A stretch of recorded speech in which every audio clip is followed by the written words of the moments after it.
Hey everybody, MVG here today with a look at the new Star Wars X-Wing Series 4, or Wave 4 ships, I guess I should say. These ships were sent out to stores for the new Assault on Imdar Alpha event that's coming up on, I think, May 31st weekend, which will be a big thing because you get to play in a tournament, and then the winners get their first choice of one of each ship, and then they play off for the actual who gets what ship. So that's pretty neat, and it's a fun event. If you played in the Kessel Run a few years ago, I think it was in December. That was a pretty fun thing, and you got to get the TIE Interceptor, the Ewing, or those run of ships there. So these, we actually got these at the store to give out as prizes, and I asked Fantasy Flight if I could do unboxing videos of them, and they said sure, just send us a link so we can promote it. So definitely wanted to get on that because that's coming on up, and they're really good ships. I know a lot of people are looking to see how exactly the TIE Phantom works, and the Ewing's got a lot of cool stuff. The Headhunter, of course, is pretty neat, as well as the Defender. So we'll just kind of go over all of them here in a second. Okay, well, first up is the Z95 Headhunter, which is a pretty classic ship. It's, of course, the precursor to the X-Wing fighter itself. It doesn't have the X-Wings of superior fire placement and things like that, but what it does have is the assault missile upgrade, as well as, well, that's pretty much it, huh? You can focus, you can target lock, and you can take, some special cards, which we'll get into here in a second. So it's a good ship. I mean, it's got decent pilot skills here on these two named pilots, and then your basic agility, your basic hull points, and your basic shields for a ship of this type. So other than that, it's nothing to write home about, but what is cool about this ship is it's priced about the same as the TIE Fighter. So that's pretty cool, and with, shields. So I don't know if we're going to start seeing some Headhunter spam, but it definitely seems like that might be the way the Fantasy Flight wants us to go with it because of some of the upgrade cards here. So let's take a look at those. We got munitions failsafe, a decoy, ion pulse missiles, assault missiles, which we've seen in the past. We'll just leave off here, and the wingman card. So all very good. I like the ion pulse missiles because it's a way to get two ion tokens on a large ship really quick, which of course could dictate their maneuvers and maybe run them off the board or run them into, I don't know, say a capital ship or something like that. So it could get pretty dicey there. The wingman's pretty neat because you can get rid of a stress token. The decoy is also kind of neat because you can, oh, haha, this guy's going first. You didn't expect that. Now he's going to run into you, or, vice versa, or something like that. I don't know. It's okay. I mean, I guess it's only during the combat phase. So basically, one's going to shoot quicker than the other, or something like that. So you can save your shots, or just do a lot of trickery, tomfoolery there. Munitions failsafe's pretty neat because if you are forced to discard like a missile card or a rocket card or a proton torpedo or something like that, then you could, basically if you didn't hit, you didn't waste it, which is always kind of the suck, because even with target lock, you might not hit. So I don't know. For one point, it doesn't seem that bad. I could definitely get on board with that. So that's pretty much it for this kit. I'm not going to actually get it open there and show you guys all the ships because, well, they are going to be given away as prizes. So, but we do have to open them at the event. So I figured, hey, we're going to unbox them, right? No big deal. So next up, we'll take a look at the Ewing. Okay, so here's the Ewing.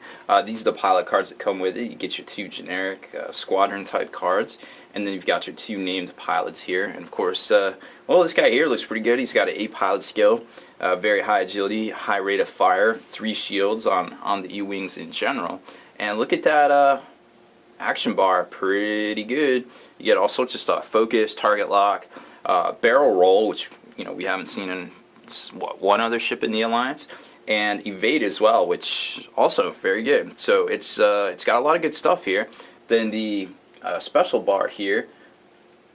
The named pilots are pretty. They got some good stuff here. You can load them out pretty good. You can get some astromechs and things like that. I believe the R7 series is the preferred mech for these, but of course you can put the R5s and so on and so forth into here. And then you've got just on the base ship, which these are pricey. Don't get me wrong; these are gonna cost you a lot here. But I mean, obviously you pay for what you get. you can load these guys out as well. So that's pretty good to see that we've kind of got basically like some fighter gunships going on here. Then we've got some new cards. The flechette torpedoes seem to be exciting a lot of people. But these R7 astromechs are very interesting to read. I'm not exactly sure. I haven't, the combos haven't dawned on me yet, but I'm definitely digging what they do. They can definitely get some pretty tricksy here. The flechette torpedoes also very neat. Outmaneuver is definitely my favorite of all of these, just just on its base bonuses there, because I'm just a fan of maneuvering and getting into places that my opponents might not expect. So I could see something like this really doing well for me personally. Advanced sensors, we've seen that already. So that's pretty much it. Oh, I guess let's see. Here's the movement dial for that one as well. Pretty basic. I mean, you're not getting any craziness up at 4 or 5, but just the fact that it can go to 4 or 5, especially 5, definitely makes it worth its points. I don't think it's overcosted, but it's definitely not undercosted either. So be careful when you're pointing this guy up, because you're going to run out of points quick. Okay, so we're back with a look at the TIE Defender. Now this is a very nifty ship. It's basically a gunboat as well, similar in fact to the Ewing in both points cost and overall stats. It doesn't have quite as much in the action bar, but it does have the ability to take some stuff that normally the TIEs might not be, or the TIE and the / Imperials might not be able to, as you can see there. So let's take a closer look. Of course, you've got pilot skill 8, named pilot here, pilot skill 6, named pilot here, with an average, TIE action bar as well. Now this one's pretty neat because after you acquire a target lock on the Defender, if it already had a red target lock token, so that's pretty neat. You can do some combos definitely right there. After you perform an attack that deals at least 1 damage card to Defender, you may spend a focus point to flip those cards face up. That's something we really haven't seen in a while, and well, that's probably why it's a 37-point card, because you don't really know what it's going to be, but you're always hoping that it's the critical damage. So, but having some sort of ill effect on a ship is also pretty devastating. You could reduce firepower, upgrades, things like that. Even movement things, so it could be a little dicey there. That might be like a really good thing, but you're not going to get a whole lot of them in a 100-point list, so definitely plan accordingly. You're not going to fit that guy in a swarm probably, but we'll see. Next up is the upgrades, which a bunch of them we've already seen, unfortunately. I like how on some of these ships you can take like the heavy blaster kind of things, like the ion cannon, or I guess the heavy blaster cannon, as well as some other upgrades. Obviously, we've seen a couple of these already on some previous ships. Munitions failsafe, of course. The outmaneuver, I like this one. I really do. Ion cannon, I think that came with Slave 1. Ion pulse missiles, we already talked about that. Predator, this one's kind of interesting. It might be better for, well, I guess if you're equipping this to go after like a rebel swarm, if that becomes a thing with the Headhunter. But conversely, the rebels actually feeling that to go after, the interceptor or TIE swarm might be pretty interesting, because you're going to do a lot of damage to a normal TIE with that sort of thing. So just something to keep in mind. Overall, I think it's a great ship with some cool stuff. But I'm not going to see people buying too many of these guys, because, well, they don't come with. You're not going to be able to field a whole lot of them, but they got some pretty cool upgrades and things like that. So next up is the one everybody's talking about, the TIE Phantom. Alright, so here it is, the TIE Phantom. This ship that's milkshakes are bringing all the pilots to the yard. This thing's probably one of the more talked about releases of Wave 4, just because of the cloaking ability, which, it isn't like something you can't shoot at, but yeah, we'll take a look at exactly what it does and how it works and why it is cool, in fact. So here's your lineup of ship cards here. You've got your kind of generic stuff, and then you've got your named guys, which I don't, just echo and whisper. I don't know if these things are even piloted. I don't know the backlore to this particular craft. Unfortunately, I apologize. I can't remember everything, but they don't look too shabby, huh? 4 firepower. Wow. 2, 2, and 2, which is pretty average. But once you kick in the cloak, you'll see how that works. and then these guys up here. So action bar, pretty packed. I mean, you're standard for a tie, but then you have the cloak. As far as points go, yeah, you're on the upper to lower end of affordability there, I think, in my opinion, going off the 100-point scale. This guy, may just turn the tide of battle with its ability to just kind of sneak in and do its thing and dictate what it's doing. It's not going to be carrying missiles and things like that. It's more of a fighter, air-to-air, I guess, interceptor, quote-unquote, kind of role. It's not really going to do a lot of damage against other ships that are bigger or capital ships, but it is going to F up some fighters, if you know what I'm saying. So let's take a look at this cloaking thing, because that seems to have everybody talking. So here's how it works. So you got your cloak and your decloak card here, which don't lose these, because I don't know how you could get another one, to tell you the truth. And then you got your cloaking token, boom, right there. So I'm sure we're going to see a lot of those soon. So basically, what happens is, when you go to cloak, okay, so ships with the cloak icon may perform a cloak action. So it's a traditional action. So when you go to perform your actions, you say, boom, I'm cloaking, or I'm getting a cloak token. And what happens is, you place the cloak token and near it, and this is actually how you decloak, which is kind of interesting.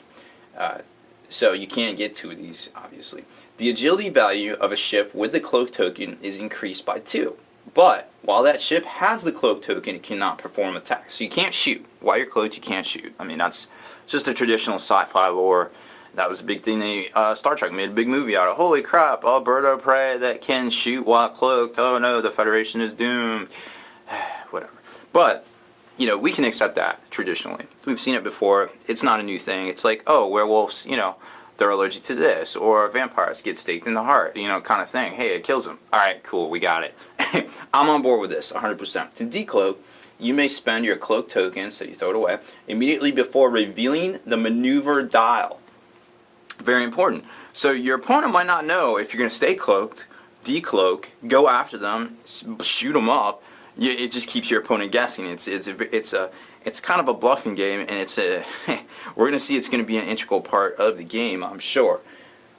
Okay, so when you decloak, it must choose one of the following effects. So if I'm going to decloak, before I flip this dial, obviously you have to make that decision, because then you have to, have that on dial. You must choose one of the following effects. Perform a barrel roll using the number 2, which, hey, that's pretty far, right? Or do 2 forward maneuver. Decloaking is not an action or a maneuver, and a ship can decloak while it has a stress token, thank God. A ship cannot decloak if it would overlap another ship, an obstacle, or if the maneuver template would overlap another obstacle token, blah, blah, blah, blah, blah. After decloaking, the ship continues the activation phase as normal. So, actually, after reading that, when a ship decloaks, it must choose one of the following effects. So it seems to me, just reading this just now, rereading it after it seems to me that you get that movement, and then you get your movement dial. So that's pretty interesting. I'm not sure if that's exactly the case, but that's, rereading it there, I'm starting to second guess myself. So that's pretty interesting. You're going to get a lot of movement. You're going to be able to do some crazy stuff there. So let's just put that one on a pin in that one, and let the debates rage on that while we show off these cards here. Recon Specialist, which I think we've seen before. Tactician, Fire Control System, and here's the good stuff. Stygum Particle Accelerator and Advanced Cloaking Device. And what's very interesting about these is TIE Phantom only modification, and then modification. Think about that for a minute. So this is just a generic modification. Ooh, interesting. Potential unlocked. So that's cool to see. Obviously, there's all sorts of combos to be performed here. These are also very interesting as well. You can kind of do a few things there. But it's interesting to see that they put these in with this particular ship. So, so many ideas running through my head right now. I don't even know what to play at the tournament. I got to go do research like immediately after I cut these videos and get them up on YouTube. But anyways, that's it for this one, guys. Make sure you check out our YouTube channel. Subscribe to it. We have a whole bunch of X-Wing articles on there. Check out the blog, spikybitsblog.com, where we also feature reviews, unboxings, tactic articles, things like that, all about Star Wars X-Wing. And listen to the podcast, forgenarrative.com.